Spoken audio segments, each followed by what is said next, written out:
नेपालका किशोर किशोरीहरूले स्कुलमा के पढ्छन् होला? आज हामी कक्षा 9 र 10 को पाठ्यक्रमलाई आकार दिने त्यो आधिकारिक सरकारी दस्तावेजको गहिराईमा पुग्दैछौँ। ल सुरु गरौँ है त।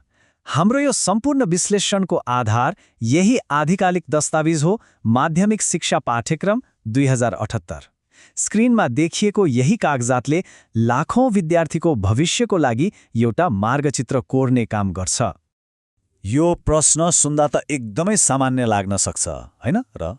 तर यसको जवाफले हाम्रो शिक्षा प्रणालीको प्राथमिकता के हो र यसको लक्ष्य कतातिर छ भन्ने बारे धेरै कुरा बताउँछ। हो, कुनै पनि देशको पाठ्यक्रम भनेको किताब र जाँचको तालिका मात्रै पक्कै होइन। वास्तवमा यसले कस्ता नागरिक तयार गर्ने, समाजलाई कता डोर्याउने र राष्ट्रको आकांक्षा के हो भन्ने कुराको ऐना जस्तै काम गर्छ। त्यसो भए यो पाठ्यक्रमको मूल दर्शन के हो त? यसले कस्तो भविष्यको परिकल्पना गरेको छ? ल अब अलि भित्रै छिरेर हेरौँ न। दस्तावेजको प्राकथनमा लेखिएको यो वाक्यांशले नै पाठ्यक्रमको सार बताउँछ। यसको लक्ष्य केवल जानकारी दिनु मात्र होइन, बरु एउटा असल चरित्र निर्माण गर्नु पनि हो।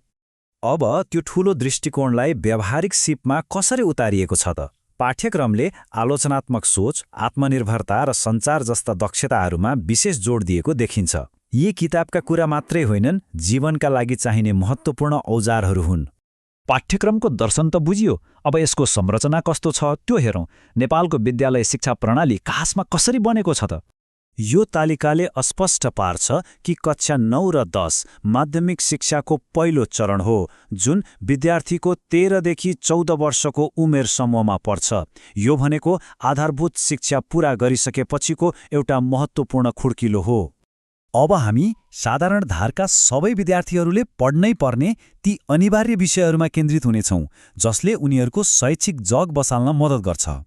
साधारण धारमा पढ्ने हरेक विद्यार्थीले यी 5 विषयहरू नेपाली, अङ्ग्रेजी, गणित, विज्ञान तथा प्रविधि र सामाजिक अध्ययन पढ्नै पर्छ। यी विषयहरूले सबैका लागि एउटा साझा ज्ञानको आधार तयार पार्ने काम गर्छन्। यहाँबाटै विद्यार्थीको शैक्षिक यात्रामा छनौटको तत्त्व प्रवेश गर्छ। उनीहरूले आफ्नो रुचि र भविष्यको लक्ष्यअनुसार फरक बाटोहरू रोज्न पाउँछन्। यो विद्यार्थीको जीवनको एउटा निकै महत्त्वपूर्ण मोड हो। उनीहरूले यहाँ लिने निर्णयले उनीहरूको भविष्यको अध्ययन र करियरको बाटोलाई समेत प्रभाव पार्न सक्छ। सबैभन्दा सामान्य मार्ग भनेको यही हो, साधारण शिक्षा।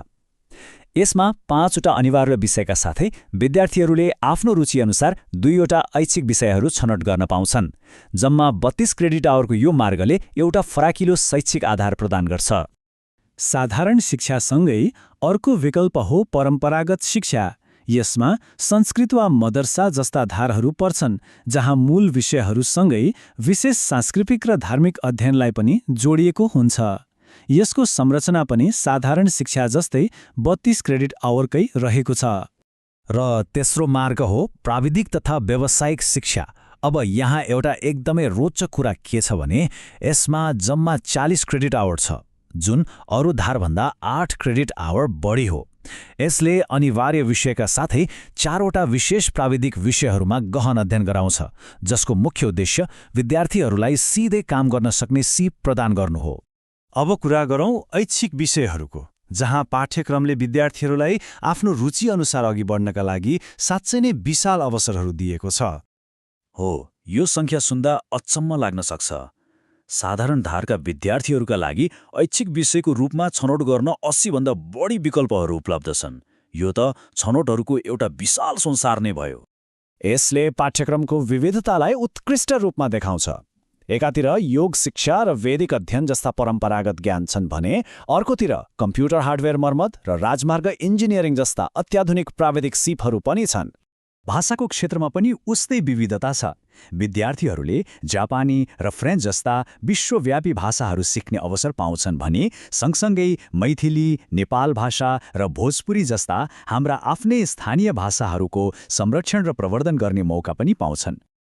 यी सबै संरचना र छनौटहरूलाई एकै ठाउँमा राखेर हेर्दा हामीले पाठ्यक्रमको बृहद् उद्देश्य के रहेछ भनेर बुझ्न सक्छौँ। भनेपछि सारमा कुरा के हो भने यो पाठ्यक्रमले सबैलाई एउटा साझा आधार दिन्छ, तर सँगसँगै व्यक्तिगत रुचि र प्रतिभालाई फस्टाउने अवसर पनि प्रदान गर्छ। यसको अन्तिम लक्ष्य भनेको यस्तो पुस्ता तयार गर्नु हो जो सैद्धान्तिक रूपमा मात्र होइन व्यावहारिक रूपमा पनि सक्षम होस्। र अन्त्यमा यो प्रश्नमा विचार गरौँ, आज हामीले हेरेको यो शैक्षिक खाकाले आउने दशकहरूमा नेपालको समाज, अर्थतन्त्र र पहिचानलाई कस्तो आकार देला त? यो साँच्चै नै सोच्न लायक प्रश्न हो।